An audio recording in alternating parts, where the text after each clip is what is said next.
जंगल में एक शक्तिशाली शेर रहता था। नाम था राजा।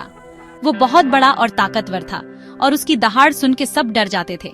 राजा खुद को जंगल का राजा समझता था। सभी जानवर उससे डरते थे। हर रोज राजा बाकी जानवरों से खाना मांगता था। हिरण, बंदर, यहाँ तक कि हाथी भी उसके सामने कांपते थे। वो उसे अपना सबसे अच्छा खाना देते थे।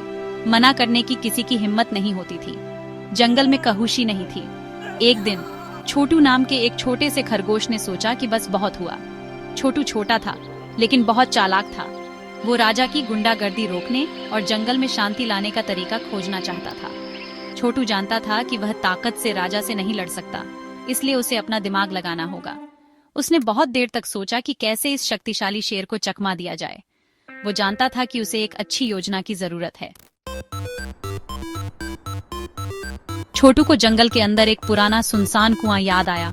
उसने सोचा ये कुआं मदद कर सकता है। वो राजा को ढूंढने के लिए दौड़ा। छोटू सावधानी से राजा के पास पहुंचा। उसने नीचे झुककर कहा, हे महाबली राजा, एक खबर है जो आपको सुननी चाहिए। छोटू की हिम्मत देखकर हैरान राजा गरजा, बोल छोटे खरगोश, क्या बात है? छोटू ने कहा, महाराज, हमारे जंगल में एक और शेर आ गया है।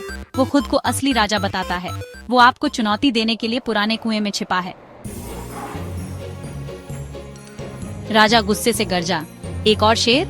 नामुमकिन, मैं यहाँ अकेला राजा हूँ। वो इस चुनौती का सामना करने के लिए उत्सुक होकर छोटू के पीछे पीछे कुएं पर गया। छोटू ने कुएं में नीचे की ओर इशारा किया। देखिए महाराज, वो नीचे छुपा है। राजा ने अंधेरे कुएं में झांका। उसने एक भयंकर शेर के प्रतिबिंब को खुद को घूरते हुए देखा।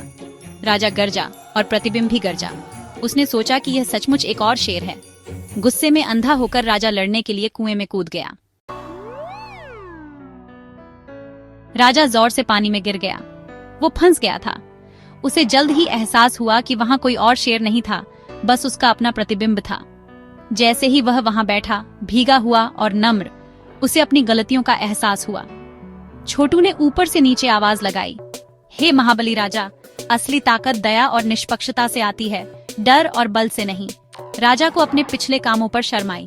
राजा को बाकी जानवरों ने कुएं से बाहर निकाला। उसने अपने व्यवहार के लिए माफी मांगी और एक न्यायप्रिय और दयालु शासक बनने का वादा किया। जंगल खुशी से झूम उठा।